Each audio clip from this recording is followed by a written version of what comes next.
Hey guys, welcome to Cosi Talks Live. All right, we've got nice little crew on board. This is officially my last show for 2025. That year definitely flew by very quickly.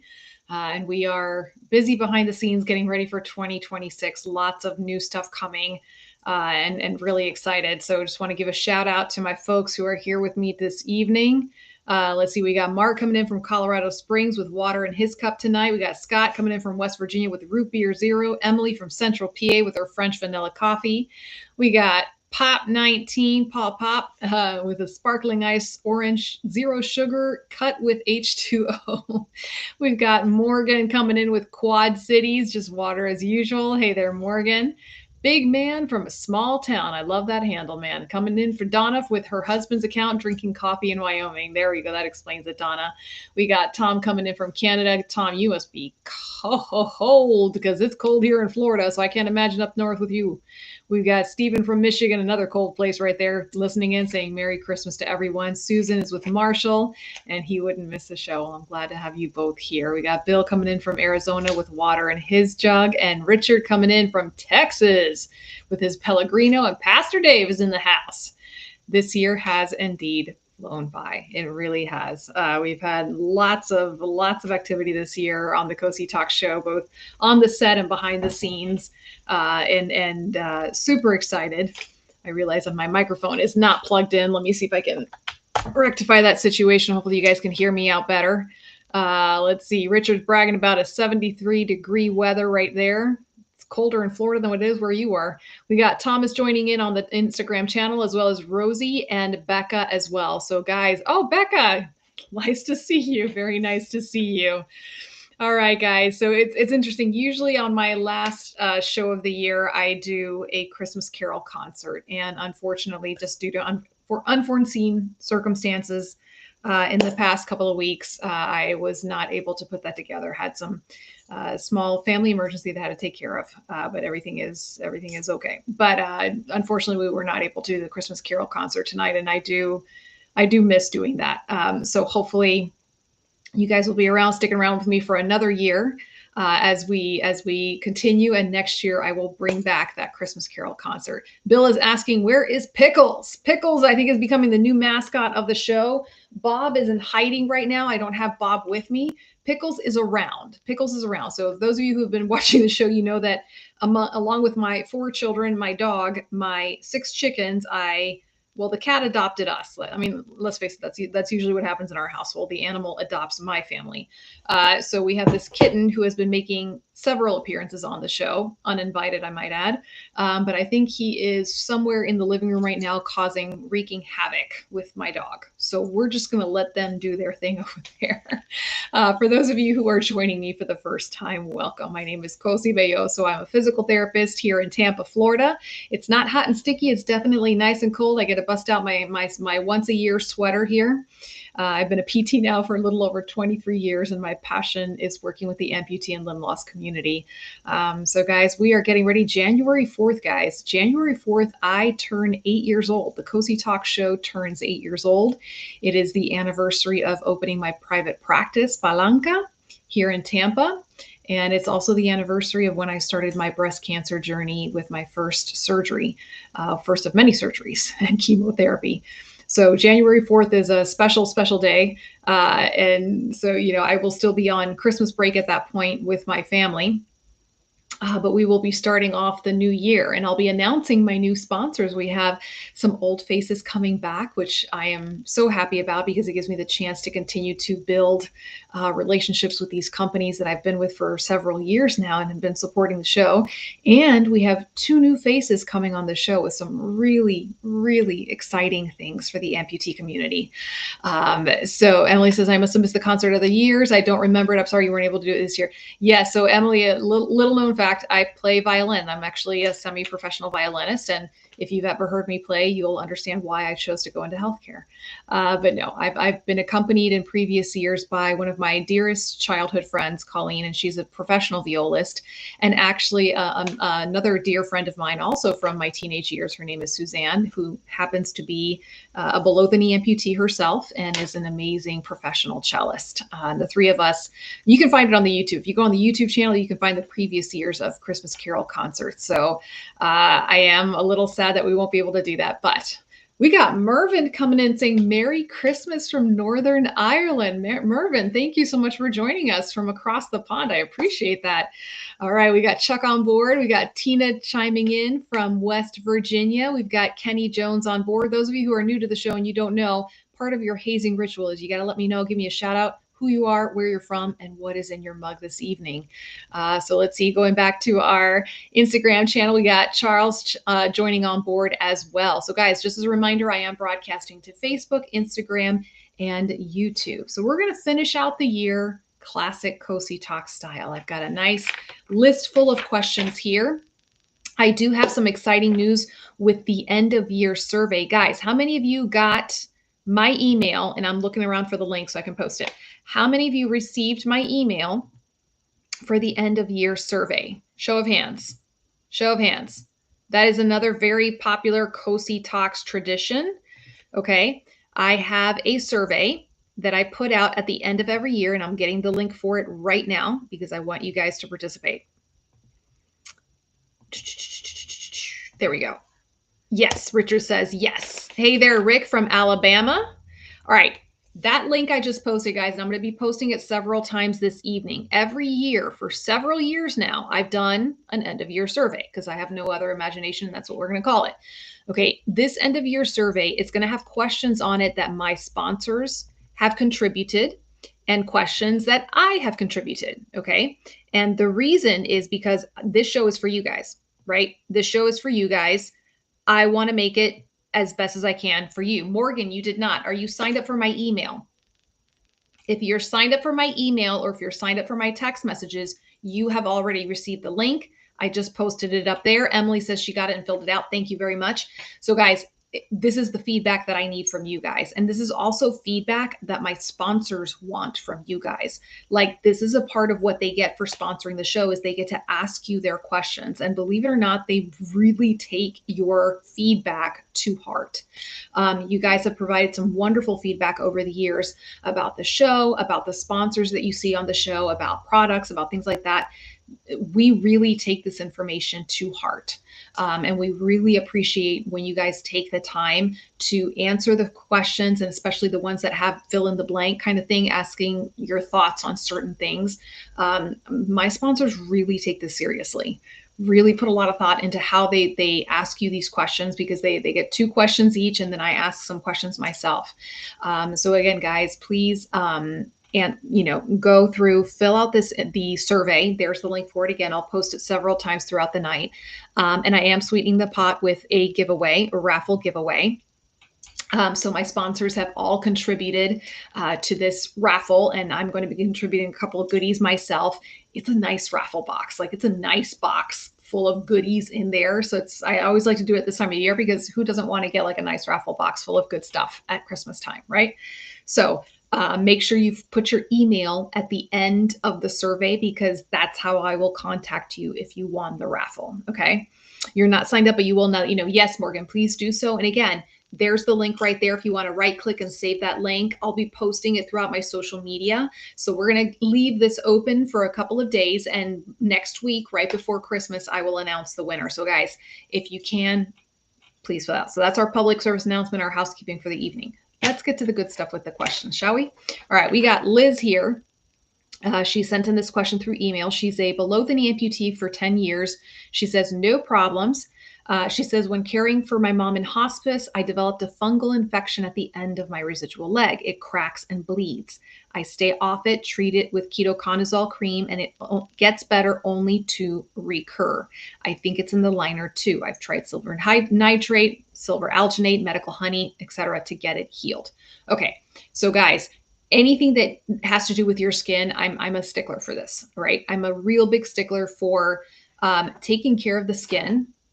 right? You've got to take care of that skin on your residual limb. It is no longer like the rest of your skin on your body, right? Prior to your amputation, I can't speak tonight, prior to your amputation, the skin on your leg was open to air all day, even if you were wearing pants, okay? Now that you're wearing a prosthesis, it's basically like putting a trash bag over your leg and just suctioning it on there. And then you deal with that all day long. So that's going to mess around with the natural biome on your skin. It's going to mess around with the natural flora, the bacteria, the sweat, the oil glands. It's all trapped under there, right? So you got to care for it because things are different. Okay. When there's any kind of a skin breakdown, whether it's a blister, whether it's a fungal infection, whether it's a bacterial infection, all game is off for the prosthesis. Okay. So Liz, you did the right thing by staying off the prosthesis, but a couple of things may have happened. A, that fungal infection may not have necessarily been completely cleared up. And so when you put your prosthesis back on, hot, humid environment, blooming again. B, yes, the liner most likely might have some of that fungal infection left in there. And guys, I need to look up this answer. I need to go speak to a dermatologist about this one. When it comes to the silicone and the gel that's in those liners, I don't know if there is a way to successfully kill off a fungal infection. And that's a question I just realized now. I'm like, I need to go find that answer, accurate answer, right? So for example, when you have something like strep throat, right? If you get a strep throat infection, it's a bacterial infection, you have to throw away your toothbrush. Why? Because the infection will still be on your toothbrush, right? So if you keep using your toothbrush, you're going to keep infecting yourself. So that's one of those type of infections that you got to get rid of your toothbrush. So I need to find out for you guys if that is the same for liners, okay? Or if there is a way to successfully treat a liner so that the fungal infection does not keep recurring, right? So those are kind of two separate things right there. Number two, if you find, like there's some of you out there that are very experienced with your skincare, you've been amputees for years, you know when you get a fungal infection, you know when you have a little bit of a bacterial infection, and you know how to treat it, okay? Because you're an experienced amputee, you may have been through it before, you know your own skin. However, okay, if you have something that is not clearing up, okay, and this person is using, pretty standard treatment for antifungal, ketoconazole cream, and other things here, using pretty standard, and it's not clearing up, it's time to go see the dermatologist. Okay, it's time to go see the dermatologist. Guys, when it comes to the skin, I don't screw around, and excuse the language, right? You want to clear this up. And then the other thing that I'm thinking is, if it's not clearing up, is there something else underlying? A lot of times when it comes to fungal infections, there can be a little bacterial infection also in the background cooking, and vice versa. Sometimes you think you're treating a bacterial and there's a little fungal action underneath going there as well. Okay. So again, there's cracking, there's bleeding. It sounds like it's fungal, right? But at the same time, it's now time to go see the doctor, go see the dermatologist in particular, right? Potentially they may want to take a culture and make sure that there's nothing else hiding in there. Okay. While you're treating this, yes, the prosthesis needs to stay off. It needs to stay off. And I don't know what's been in the water lately. I've had viewers telling me through email or on the show that their doctor or their prosthetist, even their physical therapist, has told them that while they are in the process of treating some kind of wound, that it's okay to continue using the prosthesis. The answer to that is a resounding no, it is not. It is not okay. Okay. The skin needs to not have a prosthesis on it while it is being treated, whether it's a fungal infection, whether it's a heat rash, whether it's a blister, whether it's a bacterial infection, all bets are off. Okay. And again, this frustrates me because it keeps setting folks back. Okay. Now, once all of this gets cleared up, Liz, so you're going to go see the dermatologist, you're going to get this thing cleared up, completely healed. I mean, completely healed, right? No redness left, nothing, right? You need to go back to the root of what caused this. Okay. So if it was because you just had a random fungal infection in there and it got caught in the liner and you kept reinfecting yourself, then okay, maybe it's time to switch out that liner. But fungal infections occur when there's moisture, when there's humidity, when there's friction inside of the socket. Okay, so if your socket was not fitting properly, if the liner was not fitting properly, okay, you had the potential of causing chafing and friction inside the socket. For some people, that turns into a blister. For other people, it can turn into a fungal infection because the skin starts to crack and it allows little bugs and things that shouldn't be in there and fungus to get in there and cause an infection. Okay. Next thing you want to take a look at is what is your daily routine for cleaning the liner? Okay. Because again, if sweat gets trapped in the liner, bacteria, fungus, all that kind of stuff gets trapped in there and you keep putting that liner on, things are going to get inside. Okay. So the liner needs to be cleaned once every 24 hours, once every 24 hours, even if it during the cold months, guys, when we feel like we're not sweating as much, once every 24 hours. You got to turn that liner inside out, give it a good washing, give it a good rinsing, let it dry completely, and then put it back on again. Okay. So again, lots of steps when it comes to resolving skin issues, but it is something that needs to be done meticulously and carefully. All right, let's see what you guys have to say. Jeffrey is saying Merry Christmas. Merry Christmas to you too, Jeffrey. I haven't seen you here in a while, and it is nice to see you here. It is very nice to see you. We got Johnny V from Poughkeepsie, New York in the Cosi Talks house, watching from Salt Lake City, Utah at the National Ability Center. And I am sure you are shredding up that snow, man. We got Glenn coming in. I know he's counting the days down till winter break as a high school teacher and football coach. God bless you, Glenn. Bill is saying, I'm not sure, but there is the Ross cleaning machine. There is. And again, I honestly have not tried the Ross cleaning machine. I am very simple in teaching my patients how to do cleaning.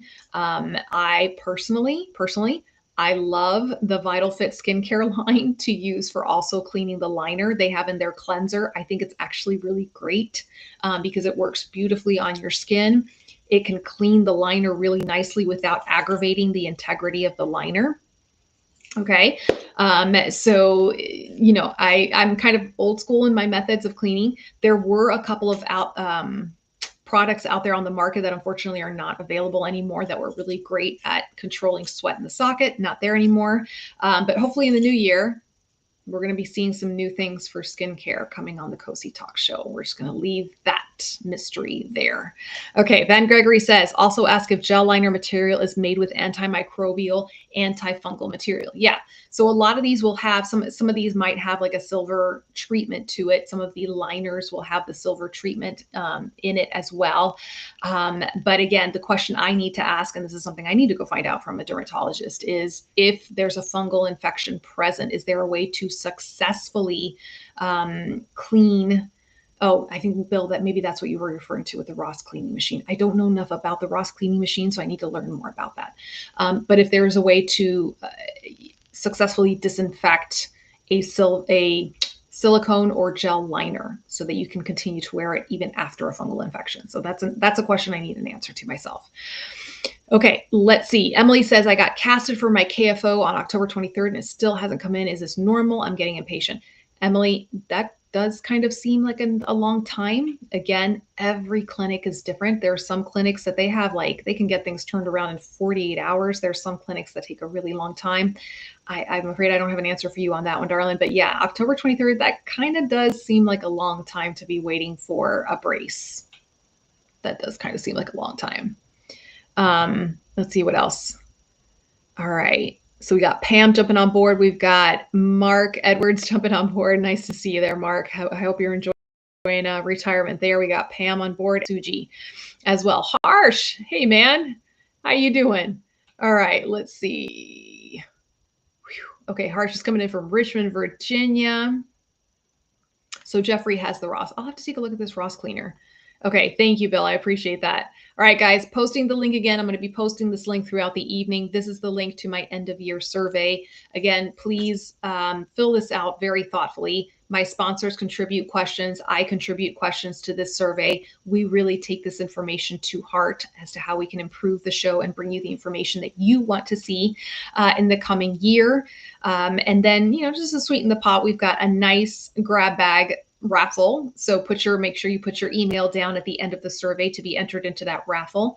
It's all the sponsors and myself included, we contribute to this gift bag. So I'll be announcing the winner next week. So please, please, please take the time to fill that out. Those of you who are on my email list and texting service, you already got the sneak peek and you got first dibs on that survey. So hope you filled it out. I want to see lots and lots of answers. Okay, so here's another follow-up to a skin question. So we had a viewer who's been struggling since Thanksgiving with a particular open wound on her leg, and she was being treated by a doctor. However, it seems like things are kind of difficult right now and challenging in getting back in to see the doctor for follow-up. Okay, guys, when it comes to wounds, as you've already heard me speaking, I don't mess around.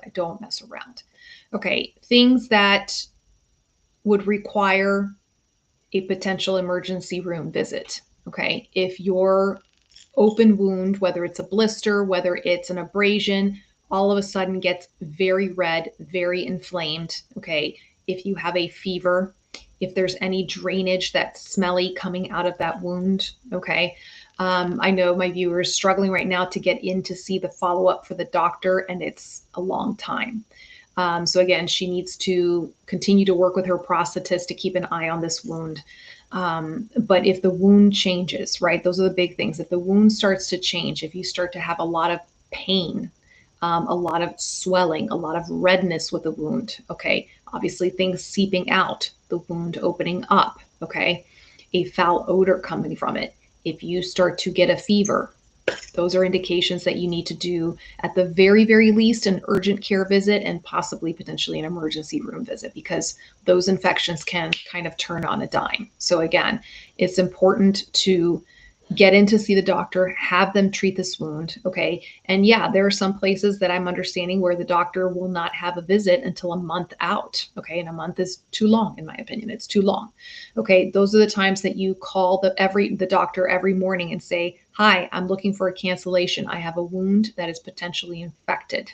I'm not sure if it's infected or not, and make sure to see if that doctor can see you sooner, okay? Mark says, for the mild soap for cleaning my liner, I use Barbasol shaving cream, cheap and easy on the skin if there's any residual left after it dies. Ooh, Mark, I don't know if I can agree with you on that one. I can't say I've ever recommended Barbasol shaving cream. Love it as a shaving cream, right? Use it myself, actually. But I'm going to have to say that's a hard no for me. If it works for you and that's what you've used, and that's what I tell people, guys, if this is what you've been using and this is helping you, great. Not a recommendation that I would do. Again, the problem with the shaving cream is they leave a little bit of a film. And this has happened to a lot of my patients, Mark, where they have the best of intentions of cleaning their liners, right? And they're using soap and they're using whatever lotions and potions they've got, but then they don't rinse it out completely. And then it leaves like a little film, and then that causes a big old rash. Blooming rash is usually what it looks like on the skin. And again, no, I'm going to have to say no on that one, Mark. All due respect. And again, if it works for you, more power to you, but I'm going to have to go with no on the Barbasol shaving cream for using that as a cleanser. Emily says, yeah, my old orthotist had the lab right at the clinic, but he left. So I'm at another hanger clinic and I don't know if they have a lab on site. Again, I'm not sure, call him, Emily, because yeah, October 23rd, that's a long time. Hey there, Sherry, coming in from Orlando, drinking her lemonade. Let's see, Richard says, baby shampoo and alcohol. So baby shampoo, I can see why some people would use baby shampoo. It's very gentle. And again, the big thing is making sure that it doesn't react to your skin. So if it's gentle enough for your skin, then you can, use it on your liner. Alcohol for me can sometimes be a bit drying. What I typically recommend, Richard, when it comes to, especially I live in Florida, which is humid all year round, even when we're wearing sweaters, it's humid. It's still very humid here. I have my patients carry around a solution of half and half alcohol, half water in a spray bottle. And I'll have them spritz their residual limb, wipe it off, spritz the inside of their liner, wipe it off. And that's more of just like a quick fix to get them through the day when it's hot and humid and sweaty. Okay, not typically what I would use completely, because I think it can affect the integrity of some of these liners. So I tend to go for more gentle cleansers. Morgan, you bring up a good question. Bactine for the go cleaning, okay? Guys, I tend to, again, gentle cleansers. I actually don't recommend antibacterial unless the person has like a history of MRSA or something really intense, or unless their dermatologist has told them that they need to use an antibacterial on their skin. But for the general public, I actually don't recommend strong cleansers because you are killing off the good natural flora of your skin. We want the good natural flora of the skin. We want to kill off the bad stuff, but we don't want to kill off the good stuff. With a lot of these antibacterials, the Bactine, the HipaCleanse, which is now available over the counter. That used to only be available through a doctor's prescription when you were going to have surgery done, okay? All of these antibacterials, they're not selective. Okay, they're going to kill off the good stuff along with the bad stuff. Okay, and over the course of time, that's going to strip your skin of its good biome, natural biome, and we don't want to do that. Okay, so again, unless your dermatologist has specifically told you that you have to use an antibacterial, I'm actually very much against it. I like just gentle soaps and gentle cleansers. Okay, again, my go-to when my patient asks me what should I use, my go-to is the Vital Fit line. Because their cleanser is very gentle. It's very good at dealing with the sweat and the odor and the bacteria, but it's not stripping your skin and it's not an antibacterial. Let's see. Sean says, still using Clean Life, no rinse body bath used in space at one time, paraben free, drinking Canada, dry ginger ale. So yeah. And again, guys, whatever soap that you use on your body, okay, that's another way I just say use it on the liner. Okay. Hopefully you're not using a stripping soap or a soap that's really harsh. Okay. So something that's gentle, use it on the liner that you use on yourself. Like I said, I'm an old fashioned girl. I like soap and water. Soap and water once every 24 hours on the liner and on the residual limb. Donna says I use shampoo. Okay. And again, some of these shampoos can be kind of harsh. So again, just with caution. The nice thing, it's tempting because the shampoos smell really nice, right? We all like the nice smelling shampoos. But again, a lot of those fragrances can be very irritating. They can be very damaging to the liner and to your skin as well. Okay. So just keep that in mind, guys. The gentle baby shampoo, I can totally see that. And again, the gentle cleansers that you would use on your body, another one right there. All right, let's see what's going on over on Instagram. I have to keep remembering to go back over there. All right, let's move on to the next question. All right, Pop 19. Who is considered the Rolls Royce? I love this question. The Rolls Royce of prosthetics. Who's flossing? Who's flossing out there with a Rolls Royce? How do you find the balance of prosthetists or therapists who are cutting edge and have insurance companies pay for the billables? The system seems backwards in regards to helping us in our quest for normalcy. Yeah, I agree. When it comes to the Rolls Royce of prosthetics,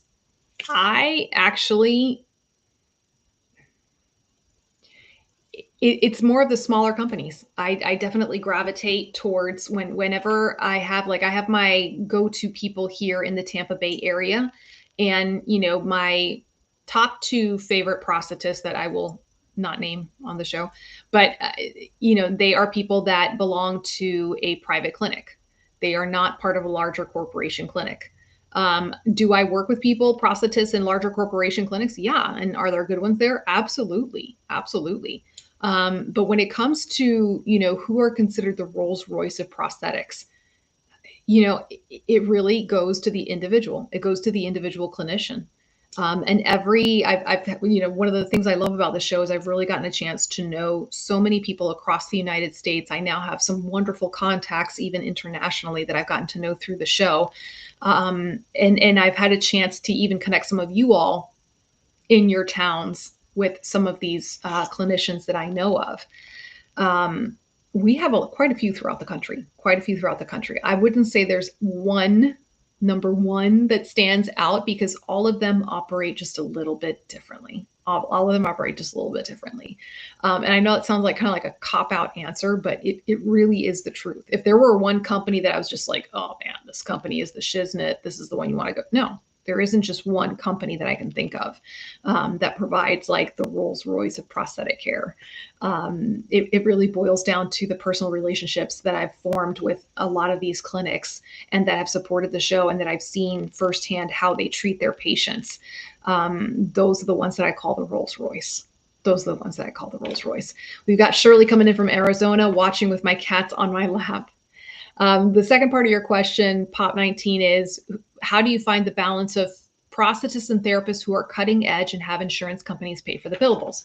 So again, when it comes to prosthetists, it's not so much about who's got the most up-to-date 3D printer and the most up-to-date software in their clinic. I really don't base it on that. I base it more on the skill of the prosthetist to build a socket, whether or not they use fancy software. Because I've seen prosthetists who are old school and they do hand casting and they do the most beautiful sockets. And I've seen some prosthetists who use the cutting edge technology and their sockets are absolutely beautiful as well. It's all about the prosthetist, right? How are they investing their time in learning their craft? Okay, so that one can go either way. One thing I do like to know when it comes to the cutting edge of the prosthetist, are they open to trying the new technology? Okay. And again, I'm not always about like, ooh, want to try the shiny new toy. Everything is a hammer and, everything is a nail and I've got a shiny new hammer and I want to try out the newest foot, the newest knee, no. But it's about looking at your patient's abilities, looking at their potential, looking at their lifestyle, okay? And then taking a look at the technology that's available, okay? What drives me nuts is when I hear from a patient or several patients about a prosthetist that they just like to issue the same 3 to 5 feet, that all their patients have the same 3 to 5 prosthetic feet. That drives me nuts. That drives me nuts. And I understand it takes effort to stay up to date on all the new componentry that's coming out. I struggle with it sometimes, but at the end of the day, that's part of their job, is to keep up with the newest technology. And we have amazing sales reps from all these companies that want to teach them about all the new technology. So for me, it's about, is the prosthetist willing to go out of their comfort zone, learn about the new technology out there, right? And, meet their patients halfway and having these conversations. I know many of you have told me that because you heard about the RevoFit adjustable socket on the show, that you heard about College Park's new microprocessor foot, the Odyssey IQ, okay, that many of you took it back to your prosthetist and your prosthetist hadn't even really had a chance to learn about these components yet, right? And you were bringing this information back to your prosthetist. And some of your prosthetists didn't want to hear about it, which I found to be very, disappointing. But other prosthetists were like, okay, yeah, let's learn about whatever this is that you're talking about. And let's see if it's something that works for you or not, right? That to me is a prosthetist who's on the cutting edge, right? That they're open to learning about the new things. And I myself, guys, I do have my personal favorites when it comes to prosthetic componentry, when it comes to sockets, when it comes to techniques and things like that. And I have to poke and prod myself. And sometimes you guys poke and prod me into learning about some of the newer things that are out there. Okay, so that's kind of more what I base on whether or not a clinic is cutting edge, right? Mark says, research and be your own advocate for your own needs and provide your clinic with the information they need to figure out if not something they can do. If they won't or can't, find another clinic. Yeah. If you have the prosthetist who's not willing to let you try more than one prosthetic foot, time to get a new prosthetist. If you have a physical therapist who's not willing to call your prosthetist to learn more about your prosthetic leg, time to get a new PT. Okay. So yeah. And then when it comes to the cutting edge physical therapist, again, I consider myself to be a halfway decent physical therapist. And if I were to show you my clinic, right? My clinic, guys, consists of a bag about the size of a carry-on that has all of my equipment in there. And that's what I've used. Okay. And then I have other PT clinics that they have the most amazing equipment, technology, virtual reality, 0G treadmills. I mean, the bells and whistles, and they do wonderful things there as well. Okay. To me, it's more based on the experience of the therapist, To me, this is just my personal opinion, you can have equally good outcomes with a tennis ball and a gait belt as you can with a fancy tilt table, 0G treadmill, and all of this other equipment I'm not even familiar with. Okay. It's the experience and the skill of the therapist. At the end of the day, this is our best tool as therapists. We use our hands. I told you guys we're a handsy bunch, right? We're a handsy bunch. So how we work with the patient, how we put our hands on the patient, and how we facilitate movement, I think for me, that is the cutting edge for physical therapy. Call me old school. All right, we got GI Jane in the house. Wait, hang on. Let's see. All right, guys. Y'all were asking about Pickles, Mr. Pickles. Here he is. He's getting big. And I think it's time for his bedtime. So we're going to pass him off. And let's see if he's going to behave himself and go to bed nicely. Probably not. Mark says, I even bought the insurance codes. I brought the insurance codes to my prosthetist when Click published them. He had not gotten them until I brought them. Yeah. And that's kind of one of those like things that I have like here with the show is because I get to work with some of these sponsors, I sometimes get the information sometimes before the prosthetists do, which means you sometimes get the information before your prosthetist does. See? Reason number 561, you need to tune into Cosi Talks every Wednesday night at 8:30 p.m. Eastern Standard Time. See what I did there? Okay. So, but yeah, Mark, and it's something that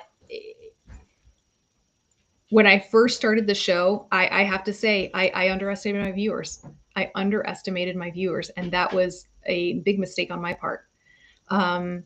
I didn't think viewers wanted to know about the nuts and bolts of componentry, that they wanted to know the nuts and bolts, and that was not fair on my part. And when I started seeing many of you early on, we're talking about in the first 2 years when I did the show, when I saw many of you taking the information that you learned on the show and taking it back to your prosthetist and standing up and advocating for yourselves, it just kind of opened my eyes going, yeah, why, and it definitely shifted how I started presenting on the show and really, bringing you that that's where my tagline, education, information, and empowerment, right? Giving you the education and information that you need to empower yourself to go and advocate for your needs. And it's been incredible. And every time one of you sends me an email about how you went to your prosthetist and you got the componentry that you felt was right for you, or at the very least, you were able to trial it out, right? And determine if it was right for you or not. Incredible. Some even more extreme stories. I've had several of you now on the show that because you were watching my shows about osseointegration back in 2019, that it inspired you to ask more questions about osseointegration. And I've had some beautiful stories. So it's just like, okay, wow. Wow. Harsh is just like, yeah, duh, Cosi. He's like, good realization there. And I'm like, I know, I'm a school of hard knocks. It takes a minute for me to get things through my head sometimes, but I get there eventually, guys. I get there eventually. All right. All right, let's keep going. All right. Larry says, I am doing physical therapy twice a week. I have been trying to learn to walk with a cane. I've not been able to walk without a walker since my amputation 5 years ago. We work in physical therapy on balance training, standing and walking with a cane. I have a huge fear of falling, and I've all but given up ever being able to walk. That breaks my heart when I hear someone say that. I have stopped trying because I can't get there. Other things to work on. I have a contributing factor of a chronic wound.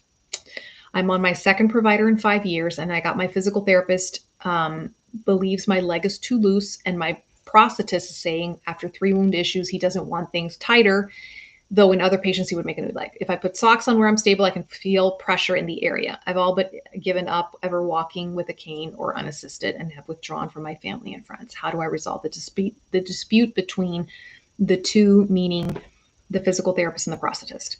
Okay, this is the kind of case that just kind of makes my heart, okay, because you see someone who really wants to move forward and they are caught in the middle of their clinicians, okay? So first things first, the chronic wound, okay? Chronic wound is the priority that needs to be addressed, right? We talked about that already earlier this evening. So first things first, he needs to go see a wound care team, okay? Something who's a chronic wound, a wound that's not healing, that needs the expertise of a wound care specialist. Thankfully nowadays, okay, if you go to Google and you just say wound care specialist near me, you're going to have options.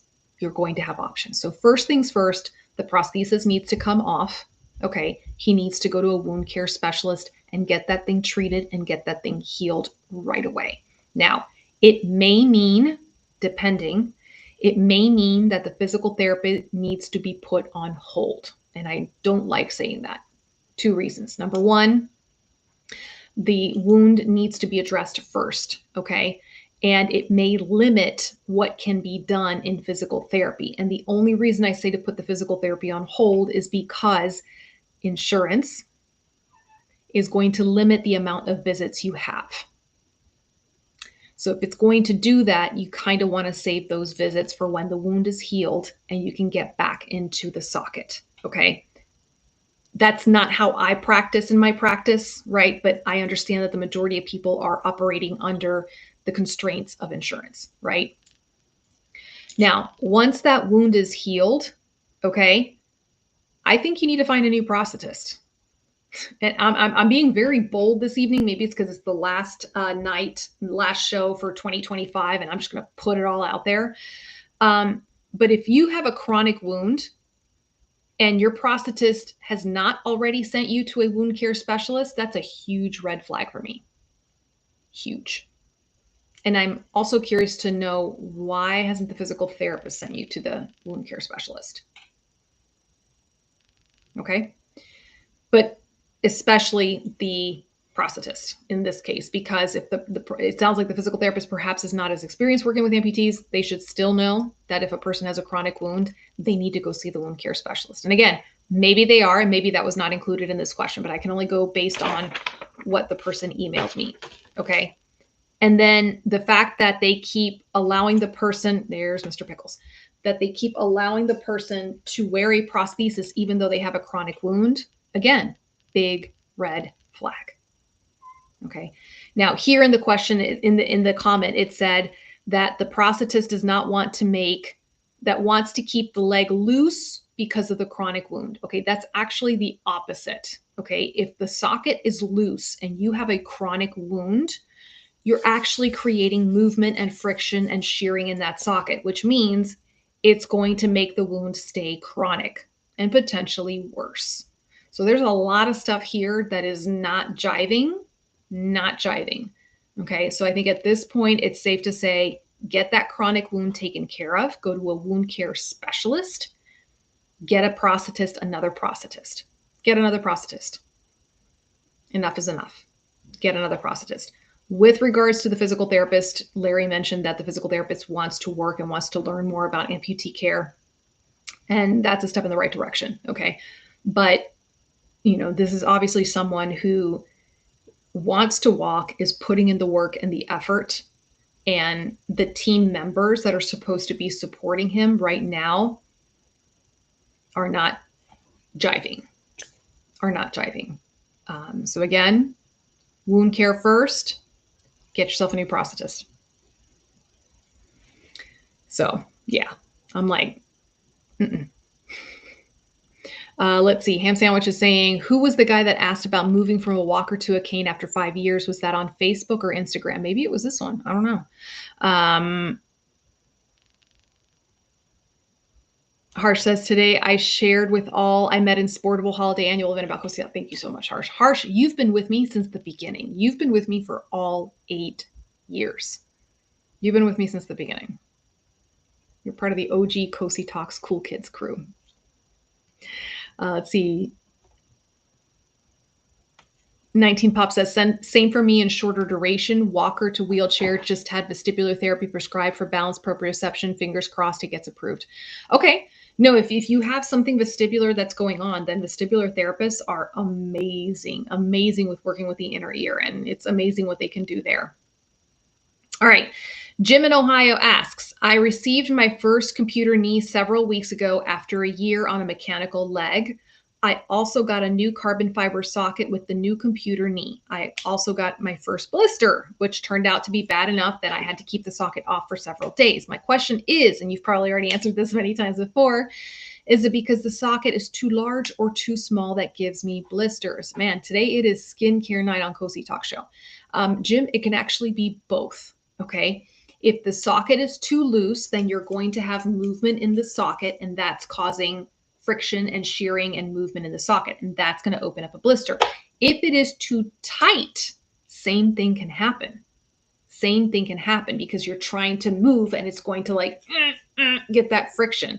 You know, the socket fit is the Goldilocks scenario. It can't be too loose. It can't be too tight. It has to be just right. Okay.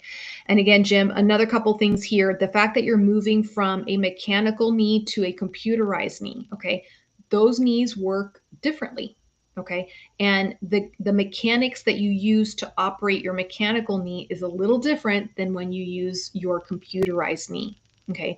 So something else to consider, Jim, is you want to go back to your physical therapist to get some gait training, because here's what happens. People who have a mechanical knee, right, they have to stabilize the knee in a certain way. In your case, you probably had to pull back to get the knee to straighten out, right, to keep your knee stable while you're walking. Well, with a computerized knee, you don't have to do that, but you might still have the habit of doing that, right? And that's going to impact the efficiency of the computerized knee. Okay. So learning how to use the computerized knee is something that you need to go to the physical therapist so they can teach you how to do it, because that also might be contributing to skin issues inside of your socket. Okay. Because if you're doing something weird, like you're doing the old mechanical knee habits with the new computerized knee, and you're kind of fighting the computerized knee a little bit, that's also going to cause movement in the socket. Okay, and cause some gait deviations. I always tell my patients, I'm like, guys, once my patients have reached their goals and they're humming along and they're back to life and they don't want to look at me anymore, I just tell them, come check in with me once or twice a year. Let's just eyeball, make sure everything's still good. And then also, if you get a new foot or a new knee, or sometimes even a new type of socket, okay, I tell my patients, just send me a video of you walking and let me just make sure that you're not doing anything funny to compensate for the new componentry. That makes sense, guys? Because I've seen that happen a lot. What I've also seen happen a lot is people get that beautiful new computerized knee that costs like tens of thousands of dollars, and they're operating it like a Ford Pinto, right? They don't know how to really utilize that knee how it was meant to be done and to be efficient. Okay. And we want that to happen. We want you to be efficient. Let's see. Ham Sandwich says, if flying for the first time as an amputee goes well this next week, I'd like to fly down to Florida next year to visit friends. Are we able to book 3 sessions out of pocket to learn from your sessions? Yes. Ironically enough, I have the majority of the people who come to my clinic are from out of state. And sometimes even Florida is a big state. Florida is a really big state. So, you know, one of my patients right now, he drives 3 hours from South Florida to come see me for his session. So yes, I call it like the boot camp. So usually I will work with you as an out-of-state patient. You are obviously responsible for getting yourself here to my clinic, but we do set time aside and do boot camp. And then depending on your case, I set you up with a good homework session. I give you a lot of homework to do to take home with you. And I will also communicate with your physical therapist at home if you have one already established. So what happens sometimes is people might have very good PTs, but that they don't necessarily have amputee experience. So they'll come see me, get boot camp training session, go back to their physical therapist at home, and then I will continue coordinating that kind of plan of care. So yeah, you guys can always contact me through my website and my email, Cosi at cositalks.com. There you go. All right. Let's see. What else we got? What else we got? Jamar Brother says, finally got my running blade. So much better, different to get used to, but so much better. I can jog now and go fast or slow. Those are a lot of fun. My favorite thing is teaching an amputee how to walk. My second favorite thing is teaching an amputee how to run. Love it. Shirley says, today I went up on socks 15 for above and told my guy I was at 11 on Monday. Is it time for a new one? Okay, so that's always a fun question. So when it comes to socks, the textbook answer will tell you if once you reach 15 ply socks, it's time to get a new socket. That's the textbook answer, Shirley. The real answer is when you start losing the connection with your socket. Okay. Some people, they're at 7 or 8 ply and they're going nuts because they cannot feel their socket and they feel like they're walking in a big bubble or in a big pillow and they have to get a new socket. Some people, They go up to 15 ply a day and they're perfectly fine. I like I said, I often reference this one person, James, that he, at the end of his day, he's in 15 ply because he's shrinking throughout the day as he's walking. And then he goes to bed, and the next morning he wakes up and he only wears 5 ply. And he starts the cycle again. Comfortable in 15 ply. He feels connected with his socket. He's not having any issues. Typically with my patients, when they start telling me like they feel like they're losing their balance, or they just don't feel right, that's when I start to look and see, okay, how many ply are you wearing right now? Okay, so it's kind of you're kind of right at that point, Shirley. So just take into account, like, how are you feeling when you're walking? Do you feel like you're still connected? Do you still feel secure in your socket? Are you stopping at 15 ply? And then the next morning you reset and you're at a lower level ply? Or do you feel like, no, it's 15 ply and pretty soon it's going to get more? In which case, yeah, have a conversation with your prosthetist and just have them evaluate you to see if it's time or not. Hey there, Paul. Good evening. Paul with his coffee and macadamia nut cookies. Paul's got a birthday coming up pretty soon. All right. Sean says, good night, everyone, and Merry Christmas. Merry Christmas, Cosi. See you all next year. Merry Christmas to you, Sean. And thank you for being a part of this show. Yes, Mr. Pickles is having a good old time romping around my keyboard right now. Look at this little guy. He's not so little anymore. He's getting quite porky. He's eating. He is like a teenage boy. He just eats and sleeps. Yeah. Chuck says, for ham sandwich on YouTube, give the 72 hours notice, take a medical bag with extra equipment, feet, socks, and such. Let's see. Mark says, well, I'm certainly not as experienced as many here. I would rather a bit too tight than too loose after wearing up to 25 layers of socks. Holy cow. For 4+ months in my first socket. Yeah.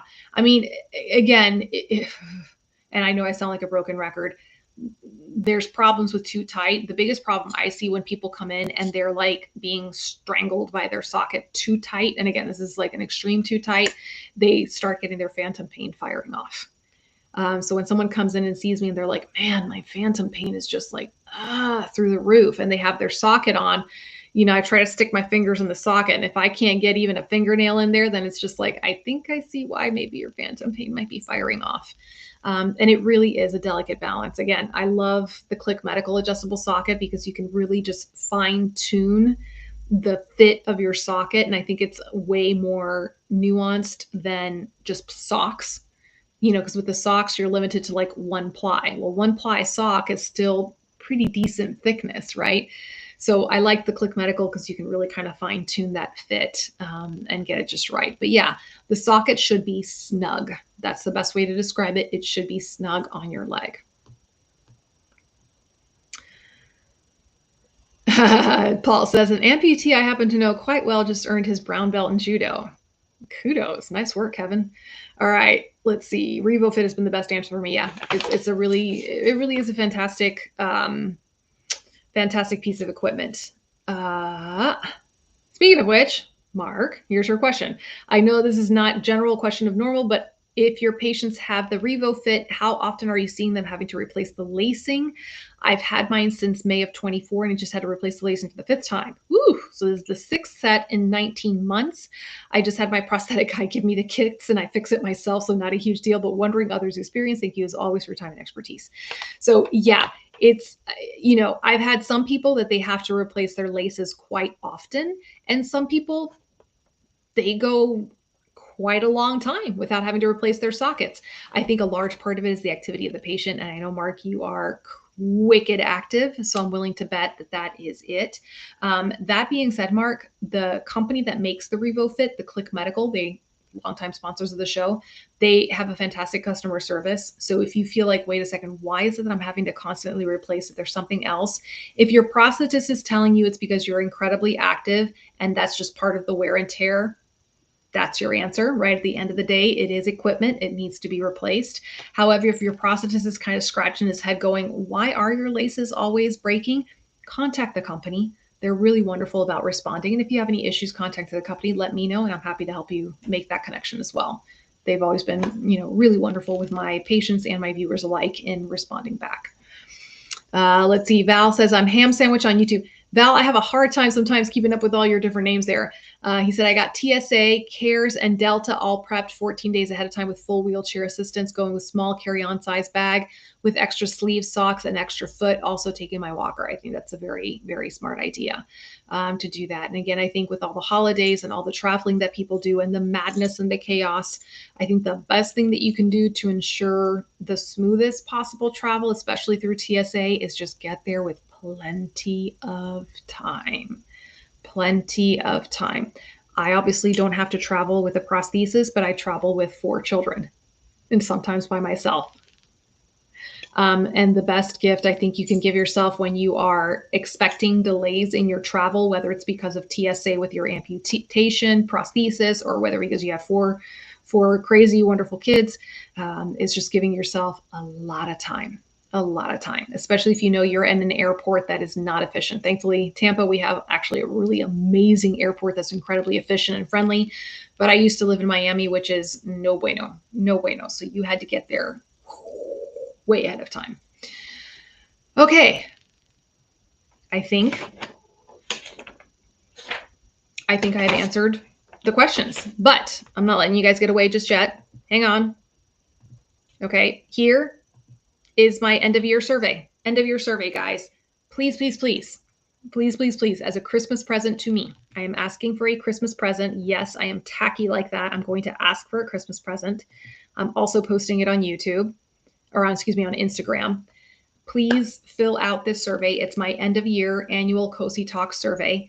These are questions my sponsors have contributed. These are questions that I have contributed. We really, really do take this feedback seriously and we take it to heart. So how can the sponsors improve with their products and how they serve you? How can I improve things on the show so I can continue to serve you in 2026? We sweetened the pot with a collective swag bag. So all the sponsors and myself contributed something, and I'll be announcing the winner next week before Christmas. Make sure that you put your email so that you can be in the raffle entry. No email, I can't contact you. Okay. So please, please, please fill out the survey. And that's it. So I do want to take the time to thank my 2025 sponsors, starting with Integrum. This has been several years now that they've been sponsoring this show, and we're just growing and growing, and all the amazing ambassadors that they bring to the show, the surgeons that I've gotten to meet, huge thank you. And the innovations that they're doing with osseointegration is truly incredible, truly incredible. College Park Industries, they were my OG sponsors. They have been faithfully by my side for Cosi Talks. I absolutely love their team. I will be with them in Las Vegas in January for the Amputee National Coalition Conference, and I am so excited about that. So a huge thank you for College Park and the team there for always supporting me. Next, we have Click Medical. They are a company, a smaller company, but man, have they revolutionized so many things in amputee care with their RevoFit adjustable socket. I mean, you guys here, huge, huge fans of it. I've seen it change so many lives with the way they can adjust the socket and the way that they have supported the show over the years, and their team has been incredible. And then my somewhat silent sponsor for this year was Prosthetic and Orthotic Associates of Tennessee, the clinic run by Ronnie Dixon over in Chattanooga. Ronnie has been an incredible support of this show.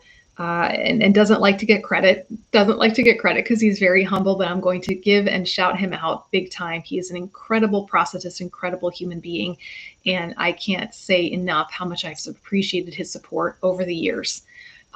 He is the prosthetist he's been the only prosthetist to support the Cosi Talk show as a sponsor. And that means something to me. That means something to me right there. So huge thank you to all of my 2025 sponsors. I can't wait to introduce you to the ones in 2026. I can't wait to start a new year with you guys. It's going to be 8 years, January 4th, 8 years, January 4th. And also special thank you to you guys. You're the reason why this show exists. You're the reason why I'm able to continue to practice my craft. Even as a crazy mother of 4, this show has allowed me to continue to work as a physical therapist with this show, with my practice, with my Strong Body program. So huge thank you there for you guys, and truly wishing you the merriest of Christmases, that you have joy in the birth of the Christ child. and that you have a wonderful and blessed and happy new year to all of you. And I look forward to seeing you in the new year, guys. All right. God bless you.